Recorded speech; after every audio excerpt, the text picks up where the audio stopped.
आवडी वाटून भगवंताचे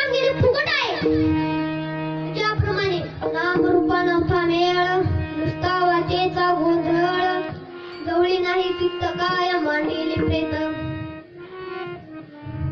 भगवंताचे नाम चिंतन करीत असताना जर चित्त जर स्थिर नसेल तर ते प्रेताप्रमाणे समजावे कारण परमार्थ म्हणजे चित्त संसारामध्ये वित्त आणि शरीरामध्ये चित्त असावे लागते तेव्हा परमार्थामध्ये चित्त असावे लागते तेव्हा परमार्थ होतो देवा कारणे भाव तस्मात द्यावे न लगे फारसे वित्त एक चित्त तरी झाले सन्न करू वाता तुला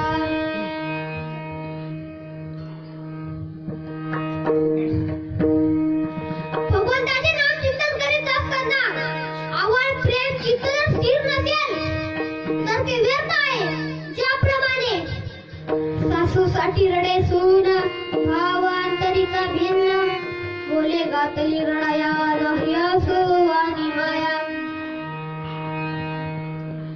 सासूबाई मेल्यावर सूनबाई रडत असते सासूबाई मेल्यावर सूनबाई रडत असते घरातले इतर सर्वच रडत असतात सासूबाईचा मुलगा मुलगी नातू नात वगैरे वगैरे सर्वच रडत असतात पण सर्वांच्या रडण्याचा आवाजापेक्षा सूनबाईचा आवाज वरकत असतो लय मोठे रडत असते बडबडीत रडत असते तिचं म्हणणं असतं सासूबाई चांगल्या होत्या वा माय कशाला गेल्या वा माय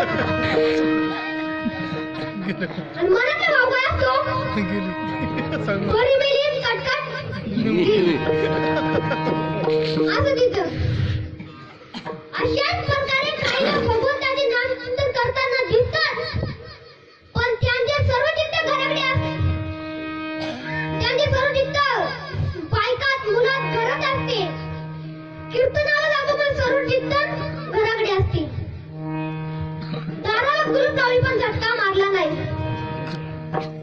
सर्व चिंतन कुलपाच्या चिंतनात जाते सर्व चिंतन कुलपाच्या चिंतनात जाते ही अशी झटकी येते एका ठिकाणी कीर्तनाला गेलो असं थोड्याच लोकात कीर्तन होतं पण गेलो कसतरी महाराज म्हणे कर राहिलो उभा मग काय करा आता महाराजच नव्हता दुसरा आपल्याला येत होतं घेतला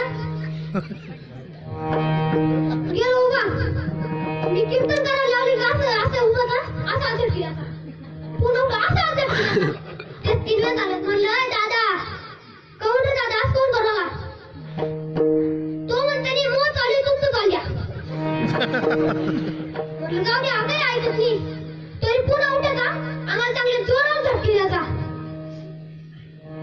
तो काय म्हणला मी दाराला कुलूप लावलं पण झटका दिला नाही आणि तू कीर्तनात झटकी देतो म्हणजे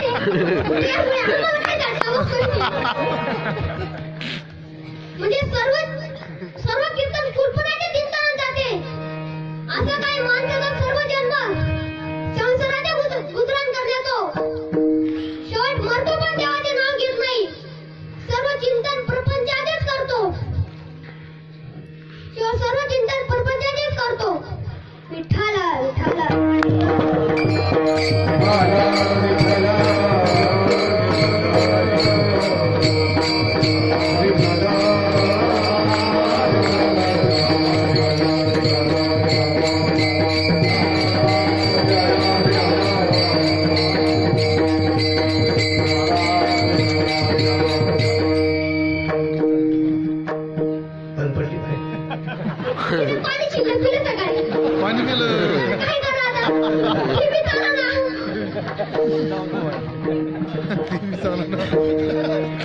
भाषण बदल की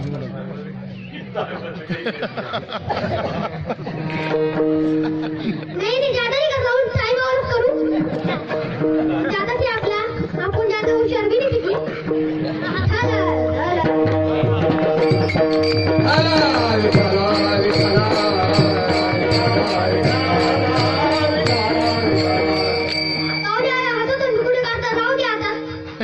तिथल्याच आपला शहाणपणा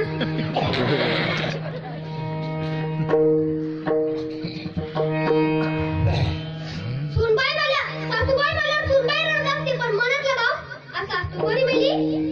केली. असा मनातला भाव असतो. कीर्तन दाखवून सर्व चिंतन कुलपतीच करतो. असा काही एक म्हातारा होता. लहानपणापासून देवाचे नाव मुखातही घेतले नाही. त्याला 4 मुलं होती. मग त्यांचं मन होतं का बाबांना आता म्हातारे झाली देवाचं नाव घ्यावा. म्हातारा झालं तोंड घ्यावा नातो म्हणतो बाबा राम म्हणा राम. म्हातारा म्हणतो लांब लांब. अरे या गाड्या जेव्हा घ्यायचं तेव्हा घेतलं नाही आता काय फायदा आहे. पण ते म्हातारा असं होतं म्हातारा झालं तरी देवाचं नाव घेतलं. मग त्याच्या पोरानं काय केलं त्याच्या नातूचं नाव कृष्ण. कृष्णाचे देवाचे नाव ठेवले. पण तरी ते त्याला नावाने पुकारताय काटे हो मरले का काय. असा त्याचं नावच त्याचं नाही. तिची वाचा गेलेली होती. तिची वाचा गेली. सर्व चिंतन पण त्याने करायचं. त्याच्या पुढे एक वासरू केसरणी खात होते. तेव्हा त्याची वाचा गेली म्हणून ती म्हणलं वासू घेसू वासू घेसू वासू घेसू. त्याच्या लाईने मुलं ऐकलं तो म्हणला बाबा वासुदेव आणि केशव म्हणलाय. त्याने चांगलाच खर्च केला. मोठ्या मोठ्या जाम म्हणत केलं आणि वाची आणली. म्हातारा चांगला मग घरी बसला. मग घरी आलं 1-2 दिवस झाला. मग तेव्हा त्याला लाईने मुलगा म्हणाला बाबा म्हणा ना वासुदेव केशव. हा म्हणतो काय आहे का वाशन काय आहे का केशव रे. ती वासरू केसर मी खात होती बिना आखल्या तुला तिथल्या कळाने काढला. म्हणजे त्याला सुधरवून आणले त्याला शाग आल्या. असं म्हातारा होतं. आपण जर वास्तविक विचार केला भगवंताचे नाम घ्यायला आता काही लागतं का. ते आचरणावर पडल्या पडल्या सुद्धा घेता येतं. वैसल्या ठाई म्हणता राम राम काय वयसे मग ते सांगा. एवढेच नाही तर काळ देखील लागत नाही. ज्ञानेश्वर महाराज सांगतात काळ वेळ नाम उच्चारिता नाही दोन्ही दोन्ही पक्ष होई उद्धर.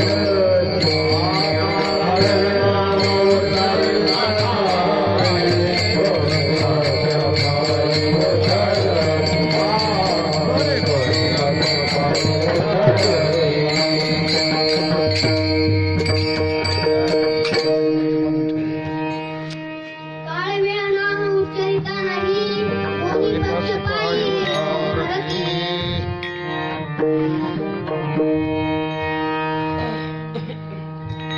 आता आपण थोडं ज्ञानेश्वर महाराजांविषयी बोलू.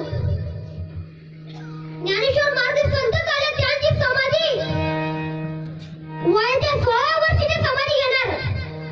पण त्यांच्या बहिणी मुक्ताबाईने त्यांच्याकडून 2 वर्ष मागून घेतली. मग 18 वर्षी पुन्हा सोपान देवानं 2 वर्ष मागले. मग 20 वर मग निवृत्तीने मी 2 वर्ष मागले. मग 22व्या वर्षी समाधी घेतली. आता ज्ञानेश्वर महाराज माणूस होते का बाई होते. तुम्ही सांगा माणूस होते का बाई होते. हा माणूस. तुम्ही बाईला म्हणता काहीच नाही सांगून जाऊ द्या. ज्ञानेश्वर महाराज अभंगामध्ये काय म्हणलेलं आहे माऊली. मग बाई होते का माणूस होते. तर ज्ञानेश्वर महाराजांना 4 मुलं होती. पहिला योगी, दुसरा भक्त, तिसरा संसारिक आणि चौथा जी असेल ती काय करते आता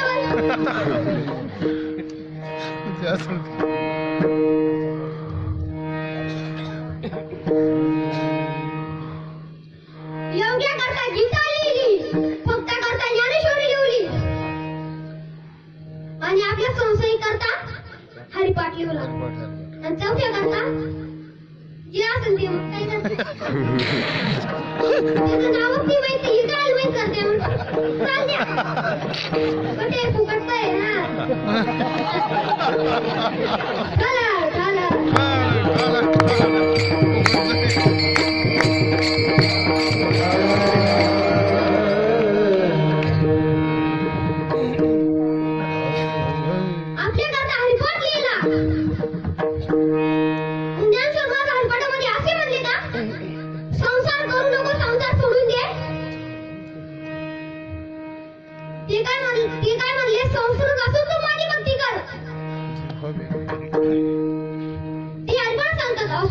असोनी संसारी जीवे असोनी संसारी जीवे असोनी संसारी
धन्य पुण्य रूप कैसा झाला संसार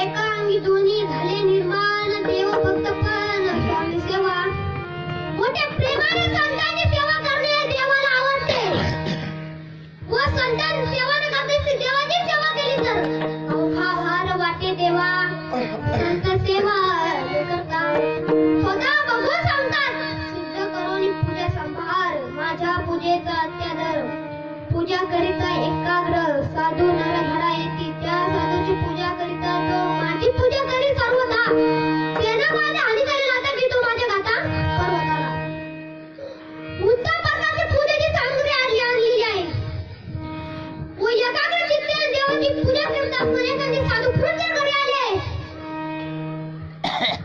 भगवान म्हणतात त्या साधूची पूजा न करता तो माझीच पूजा करीत असतो त्या पूजेने मी संतुष्ट न होता त्याने माझ्या डोक्यावर मला लाथा आणली माझ्या डोक्यावर दगडाचं वर्ष केलं असे मला वाटते मग त्याचे जे मंत्रपुष्प येती दगड तैसेवरी मंत्रपुष्प देवश्री म्हणून संतांची सेवा करावी कारण संतांची सेवा ही देखील देवाची सेवा आहे संतांची सेवा ही देखील देवाची सेवा आहे म्हणून मला म्हणतात मी संतांची सेवा करीन आता तसेच तिसरी सेवा घालू लोटांगण महाद्वारी तुकारामात म्हणतात घालू लोटांगण महाद्वारी महाद्वार म्हणजे नेमके काय महाद्वार म्हणजे मंदिरासमोरचे विशिष्ट द्वार त्यास महाद्वार असे म्हणतात त्या महाद्वारात साष्टांग लोटांगण घालावे लोटांगण घालून महाद्वारी कान धरुणाचे गरुडपारी किंवा दंडवत दंडापरी मागे दुरी उडावी भगवंताने जेवढा केले असता नमस्कार कसा घाला ज्ञानशील माणसं सांगतात लिंगता प्रतिमा दिठी बेगच्यो अंगेष्टी लोटी जेका काठी पडेल जैसी थोडक्यात असं असा आपल्या ठिकाणी कोणत्याच प्रकारचा अभिमान न ठेवता साष्टांग लोटांगण घालावे अभिमान आपल्या ठिकाणी ठेवतच नाही असं समजत आपण एखादं छाट छोटे का असं समजून जायचं एक आपला खेडे गावातला मुलगा काशीला गेला विद्वान पंडित झाला मोठा पंडित झाला व त्यानं आपल्या गावातल्या सरपंचाला फोन केला मी गावाकडे येतोय मी उद्या गावाकडे येतो असं म्हणल्यावर ज्ञान म्हणलं आपलं का मोठे येऊरला ते सगळे ग्रंथ तोंडी पाठ मोठे येऊरला म्हणल्यावर पंडित एवढा मोठा आपल्या गावातला पण ते 12 गावाची 12 जमा झाले केली त्याने तयारी मोठा मंडप टाकला त्याची सभा भरली एक म्हणलं माझ्याकडे रथ आणू बरोबर रथ आणू दुसरा म्हणला माझ्या घरचा डीजे आणला डीजे पुन्हा लय तयारी केली आले दुसऱ्या दिवशी पंडित पोलीवरून मधून खाली उतरले चालायला लागले जाता जाताना एक असं यश ठेवलं होतं पाठी घेऊन मागं सरका असं केव्हा म्हणायचा मला नाही म्हणलं तू मला मागं सरका तुम्ही पुढे सरका असे लोक त्यांना असे पाय धुवायचे, हार घालायचे. एक तर पिशे याच्यासाठी होतं, हार काढले की गेला ती एक तर्कभर दिसते हार. पुढे गेले, तिथे चालू महाराज रथामध्ये बसले. 12 गावची 12 म्हणजे 12 गावची लोक येईल. मंडप चांगला मोठा, 2-3 एकरचा, चांगलं किती मोठं बसले. हा गेला वर, याला तर स्टेजवरच चढायला अर्धा घंटा लागला. स्टेजवर चढायलाच अर्धा घंटा लागला.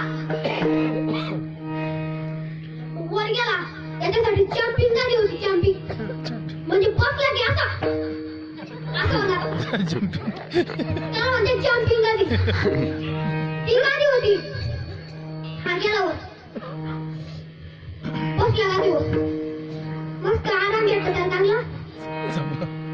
झालं अभिमान. आपल्या एकट्यासाठी, आपल्या पट्ट्यासाठी इतके लोक आले तर केवढा आपण झाला अभिमान. गेला मग तो एक सरपंच म्हणला,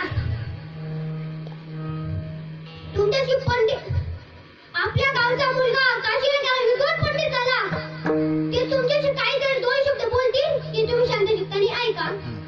आता येणं येऊन काय म्हणा, तुम्ही मला 70 केला त्यावर तुमचा धन्यवाद, तुमचा आभार आहे. बस राममान झालं नाही का, कमी बसलं का, आलं तुम्ही तर माईक जर असं झाला तर छाटी काढू म्हणला.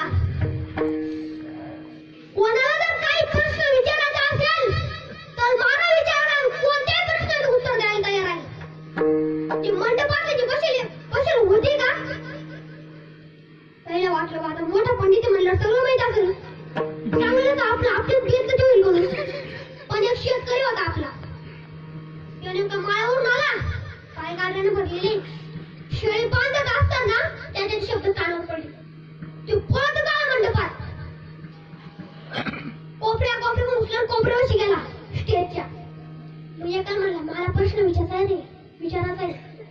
त्यांना पळत इकडे, तुझ्यासारखं येडमट त्याला प्रश्न विचारेल. पण चांगला म्हशीचा दूध प्याचा, चांगला मोठा आवाज काढला, मला प्रश्न विचारायचा आहे. त्याला अभिमान होता, येतो पण आपण सांगूच करू. त्याला लोक मागू लटायला लागली, पण हे कसं म्हणतं, येऊ द्या त्याला वर येऊ द्या. त्याला वर याला अर्धा घंटा लागला, स्टेजला 5 मिनिटं लागले. 5च कस काय, त्याचे पाय आपले भरलेले होते. आता 5 सुटला की सगळे बाजूलाच. 5 मिनिटं स्टेजवर गेला. 5 मिनिटं स्टेजवर गेला. तो म्हणला विचारू का. तो म्हणला विचार. पुन्हा म्हणला विचारू का. तो म्हणले तुला काय साठी आणले इथे. मग म्हणला घरातले विचारे. तो म्हणला घरातले विचार, कुठला पण विचार आहे तयार. हा म्हणला तप गुडगुड धक्कन द्या, उत्तर द्या.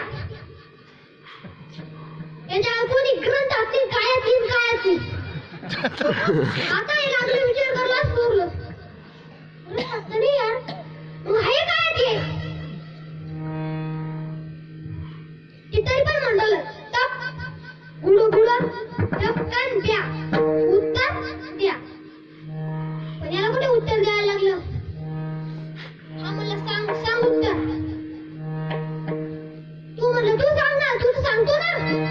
नाही म्हणला तू सांग या प्रश्नाचं. तर वय खाली, कारण सांगणार कुठे पाहिजे, वर पाहिजे आणि ऐकणारा तर वय खाली. उतरलंच पडलं, आता काय करणार आहे. उतरला खाली. हा म्हणला माझ्या घरावर. तो म्हणला ते तुझ्या घरात सांग, उत्तर सांग. तो म्हणला तुला उत्तर ऐकत आहे, चाल गप्पस. बसलंच पडलं, आता काय करायचं. तो म्हणला माझ्या घरावर एक कवटी झाड आहे. माझ्या घराला पत्र आहे. कवटीचे कौट माझ्या पत्रावर पडले. कसं पडले टप, आणि ते खाली येताना कसं आलं गुडू. आणि खाली होती शेळी बांधलेली. ती शेळीच्या अंगावर पडले कसं धपकन. शेळी वरडली प्या, तप गुडगुड धपकन द्या आणि उत्तर द्या. असं म्हणजे अभिमान जर झाला असा अभिमान 2 मिनिटात खाली करता येतो म्हणून अभिमान आपल्या ठिकाणी कोणत्याच प्रकारचा अभिमान न ठेवता साष्टांग लोटांगण घालावे म्हणून महाराज म्हणतात घालू लोटांगण महाराज एकदा सगळ्यांनी वर हात करून भजन करावे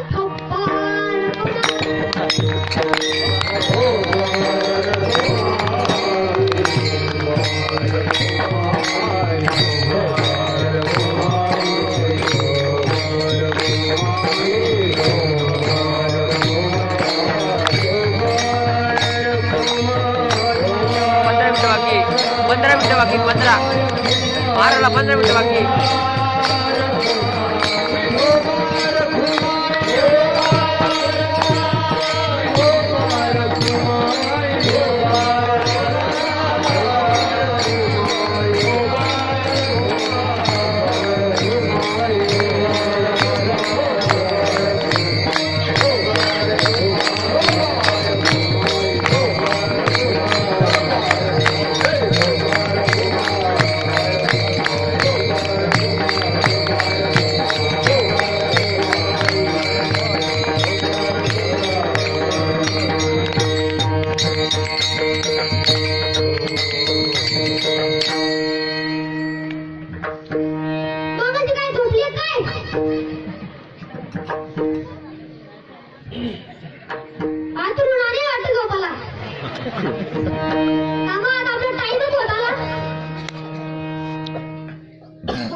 तुकाराम महाराज जाऊ द्या, हे सोडा. पुढे काय सांगतात?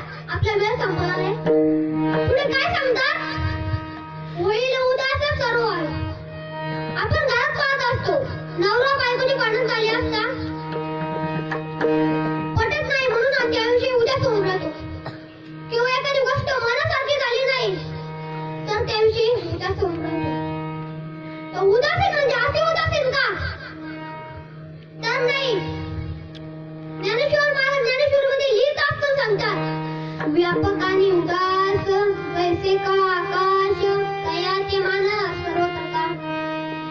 तसे आकाश सर्वत्र असून उदास असते, तसे संतांची मन व्यापक असून उदास असते.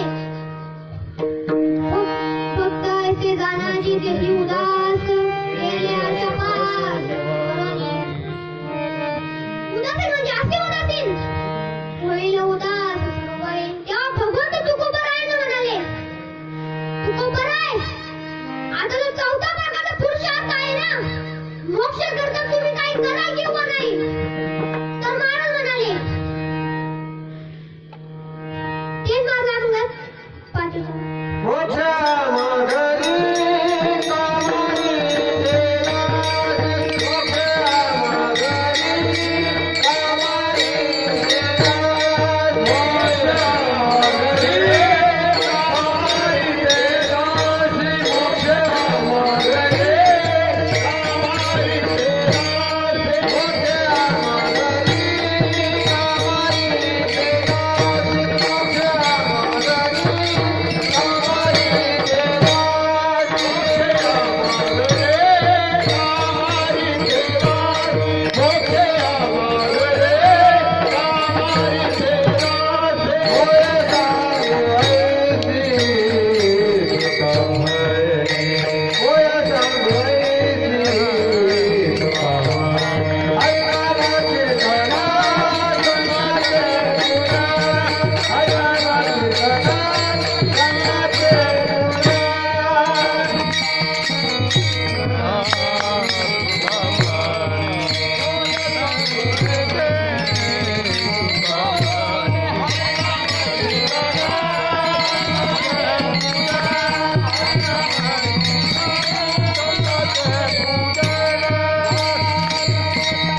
नाव सुरुजना पाहती मुंबई पुन्हा नाव चांगले असावे नावाचे असे मुक्ताबाई जानबाई असे नाव असावे पण ते नाव सुरुजना पाहती मुंबई पुन्हा तिरपी पाहणारी म्हणून नाव चांगले असावे नाहीतर नाव परकाश आणि पायाला डांबरी बेन कापड टाकून सगळं करू म्हणून नाव चांगलं असेल कारण तुझी नावासारखी मुक्ती नसते म्हणून मला म्हणतात मुक्ती म्हणजे मोक्ष असं असणारा मोक्ष मुक्ती ती आमच्या घरची जाती आहे तिला आम्ही जे सांगू तसंच वागावे लागते मोक्षाचे ते आम्हाला नाही अवघड ओवाचे उघड गाठोडीच म्हणून मला म्हणतात आम्ही ह्या वर्गातले आहोत आम्ही त्या करता कशाला पर्यंत घरला स्वाधी सूत्र आम्हाला प्राप्तच आहे मोक्षाचे ते आम्हाला नाही अवघड ओवाचे उघड गाठोडीच म्हणून मला म्हणतात मोक्षामध्ये कामारिके जाती वय सांगवायची तुझ्याकडे अगं आपले 5 मिनिटं बाकी आहे म्हणून तुम्हाला जातो आता एक महत्वाची गोष्ट सांगतो कोणी दारू घेऊ नका दारू बंदी करा नाहीतर आपल्या महाराष्ट्रात ज्या तरुणांची गरज आहे ते दारू पितात पहिले माऊली असे होते तरुण सकाळी लवकर उठे लढायला सुटे पण आता असे लेट उठे दारू पीने को सुटे पर पीछे नहीं आते आता असे आहे म्हणून दारू बंदी करा यानं चांगलं फुटलं पाहिजे असं आणि याच्या अंगावर एक एकाला रस टाकून चांगले काळे आणले पाहिजे तेव्हा यांना आपल्याला ते असं कळत नाही यांना ऐकतच नाहीये आज चांगली काय टाकू वाटतं जो दारू पिते त्याला वाटतं आपण कुठेतरी कमी बा आणि जो पितो वाटतं आपण दादा यार तू दादा काय जंगड्या दारू काय पितो दूध पी दूध बस हे माहिती अजून एक गोष्ट सांगतो आपल्या मताने आई वडिलांना सांभाळा आई वडिलांना सांभाळा आई वडिलांचं ऐका कोणत्याही गोष्टीमध्ये आपले आई वडील आपल्या मुलाची इज्जत पाहत असतात तुम्हाला आम्हाला सर्व काय भेटेल पण पुन्हा ते आई बाप भेटणार नाही आई काय असते आई काय असते आई चैतन्याचा दागिना समुद्राची गागर असते अरे दादा आईची आईच असते अरे दादा आईची आईच असते नसते सांभाळणारी ताई असल्यावर कळते आणि नसल्यावर येत नाही ठीक असते रे आई म्हणून आपल्या आई वडिलांना सांभाळा आपल्या महाराष्ट्रामध्ये अनेक वृद्धाश्रम होत चालले या नोकरीवाल्यांनी लय आई वडिलांची लय केलं आई वडिलांना त्यांचा बाप राब का करून त्यांना नोकरी लावलं 1.5 लाख 2 लाख त्यांना आता पगार आहे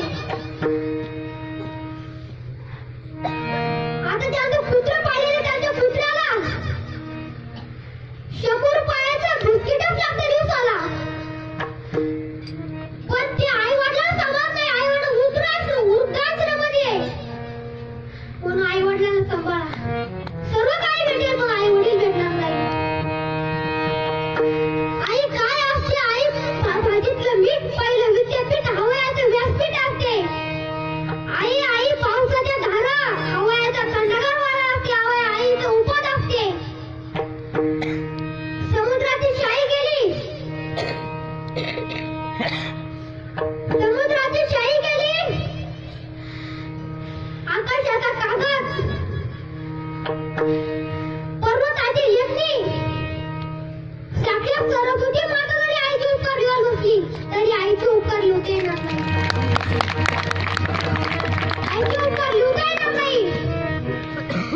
रडून मोकळे होतात की त्या बापाला रडता येत नाही.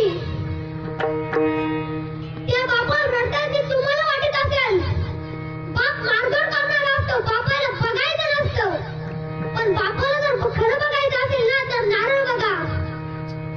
वरून नारळ कडक असेल पण आत पडल्यावर अमृतासारखं पाणी देणारा तो बाप असतो.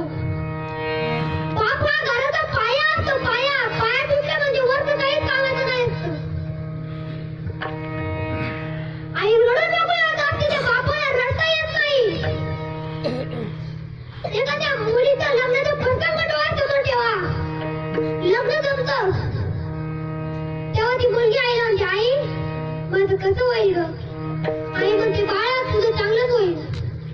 मंडप टाकलेलं सगळे पाहुणे येतात. पाहुण्यांना नाश्ते येतात. पाहुणे मंदिरावर जातात. नाचत मंडपाच्या दारात येतात. नाचत मंडपाच्या दारात येतात. लगन लागतं. आपल्याला अजून काही माहिती? आपण त्या बांगडीत जाऊन पडलो तेव्हा माहिती होईल तेव्हा सांगून देऊ.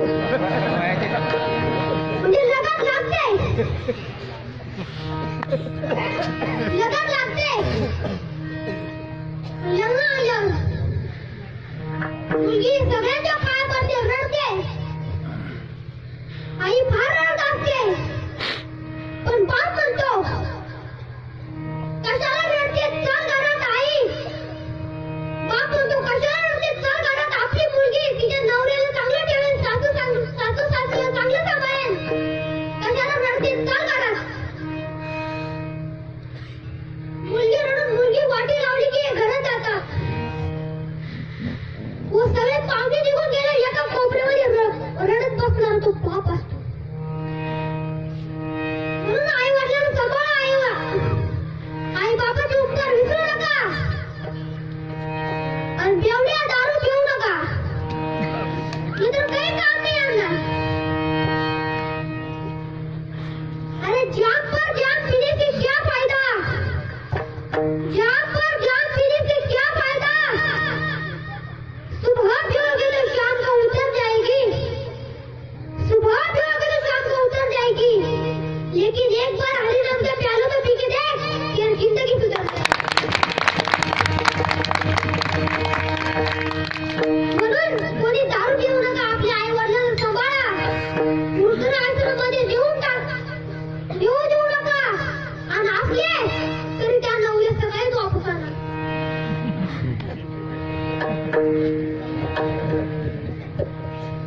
असले तरी उद्या त्यांना सकाळी वापस आणा. लागलं तर सकाळी त्यांना वापस आणतात ना. देवाच्या पाया पडू नका पण बायकोच्या आधी पाय पडा. अहो बाई मी माझ्या वडिलांना कुणाच्या घरात ठेवतो पण तुझ्या पाया पडतो किती तरी घरी. कुणाच्या घरात ठेवतो म्हणा पण आधी तिच्या पाया पडला का देवाच्या पाया पडू नका. म्हणून आई वडिलांना सांभाळा. आई वडिलांची सेवा करा. तुम्हाला या दुनियेत आल्यावर गाडी बंगला ऐश्वर्य सगळं भेटेल पण पुन्हा असे आई वडील भेटणार नाही. म्हणून आई वडिलांची सेवा करा. आणि याच ठिकाणी ही माझी सेवा माऊलींच्या चरणी अर्पण करून माझे गुरुवारी हरिभक्त पारायण भाऊसाहेब महाराज यादव मी आळंदीला शिकायला तिथे 2 वर्ष म्हणून मला कीर्तन यायला लागलं. आणि या कीर्तनाचे आयोजक असणारे अविनाश काका नाहीतर राजू घुले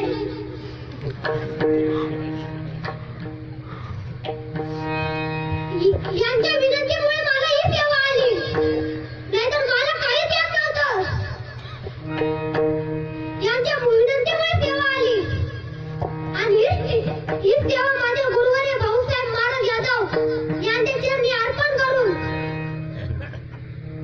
ज्ञानेश्वर माऊली चरणी अर्पण करून तुकाराम महाराजांच्या चरणी अर्पण करून सगळ्या संतांची सेवा अर्पण करून माझ्या आई वडिलांच्या चरणी सेवा अर्पण करून या ठिकाणी सेवेला पूर्ण वेळा ज्ञानेश्वर